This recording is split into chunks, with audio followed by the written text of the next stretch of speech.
guys, welcome to another Urban Viking Ale review.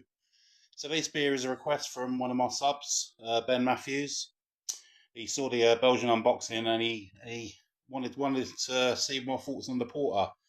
So it's a style that I don't really feature too much on the channel. I don't know why, because I do like porters. So yeah, this is it just says alcohol 4% porter from the Avaans Brewery, and they're in Belgium, obviously.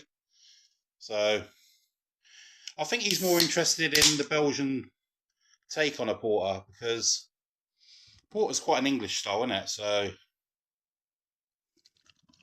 maybe they do something different, or maybe they just brew it exactly out like the English do, to the same recipe. But knowing the Belgians, they would have put a little twist on it, or their own signature. So yeah, beer in a glass. That's almost jet black. Looks like a very dark glass of Coke. Slightly off-white head, like a caramel head.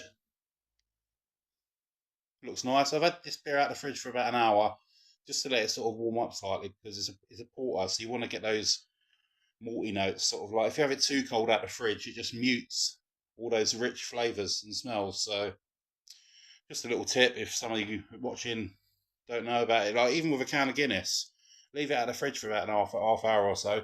Well, you'll notice it when it's sat in the glass.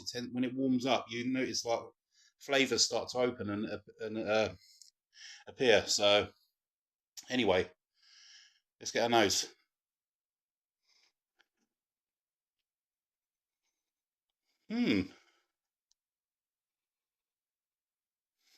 See, I'm getting like it's strange. I'm getting those sort of like slightly sort of typical porter notes, like a little bit of roastiness, but there's almost like a berry as well, like a blackberry. Yeah, like a blackberry. There's a walnut, like a plum as well. Sort of dark fruits, but yeah, it smells quite nice actually. It smells quite similar to a plum porter I did years ago. I can't remember the name of it now. I think it might have been Titanic or something like that. But anyway, let's give this a go. Cheers, guys.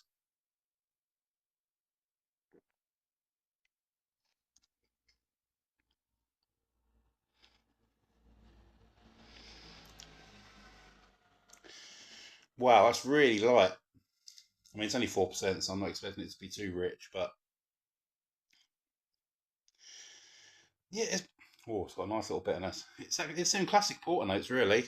There's nothing really sort of screaming that new to me or signature. You know what I mean?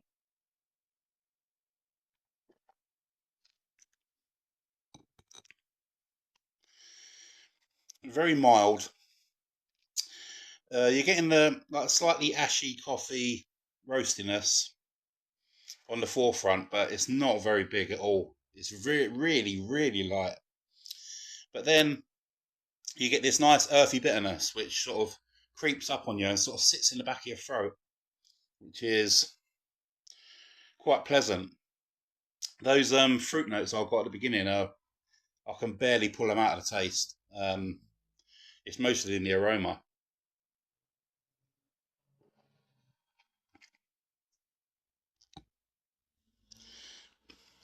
Mm, that bitterness is pretty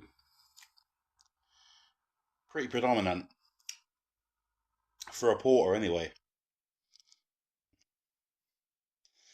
Oh, I'm actually getting like a little bit of there's a word like vegetable sort of aftertaste combined with that bitterness, which is not the most pleasant flavour, but it's a strange one. It's a really strange one. I don't know if I like it or not. Nah, that's not for me. I thought it was alright, but then I started getting that weird planty sort of bitterness on the finish, which isn't the nicest flavour. Maybe it'll appeal to some people, but yeah, not for me. I'll give that a 5 out of 10. It's still a decent little porter, I suppose, but yeah, just not for me, that one. Nah, not at all. Anyway, Sorry, Ben. I thought I'd bring you some new insights, but clearly not. Anyway, take care. See you soon. Bye.